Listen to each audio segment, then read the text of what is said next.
This story takes us to the fall of 2016, when a park ranger in the Appalachian Mountains was helping search for a missing hiker.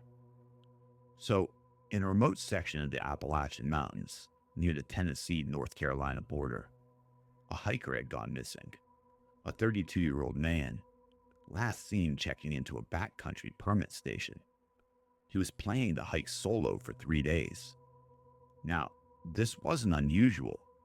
The area sees a few missing person reports annually. Most are found, lost and dehydrated. But some, they don't ever turn up at all.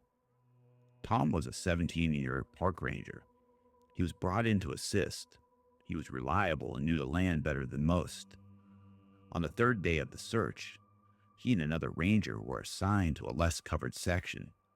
It was an old slope that used to be part of a fire road system back in the 50s, long since overgrown. They hiked in before dawn, and by mid-morning, they found nothing but a few bear prints.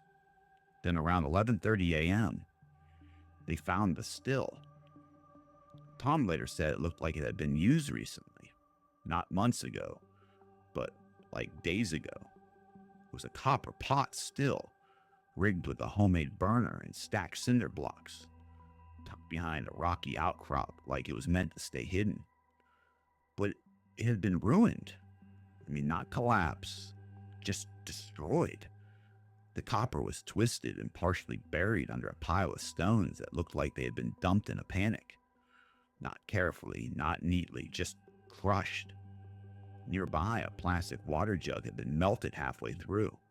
There were boot prints around, old and at least two distinct sizes, but one set led away and then just stopped near the edge of a dry creek bed. Tom took photos, marked the site, but something about it fell off. But he couldn't say why. It just felt strange to him. They kept moving. About a half mile later, they found it. A jacket, bright orange, caught high in a pine tree like it had been flung up there. The name stitched into the collar matched the missing hiker. There was no sign of a fall, no blood, just the jacket, dry and clean 10 feet off the ground. Tom stopped walking after that. He pulled his partner aside and just told him, something's not right here. Nothing adds up with this. But the next morning, a regional supervisor arrived and instructed them not to return to the still site. Officially, it had nothing to do with the case.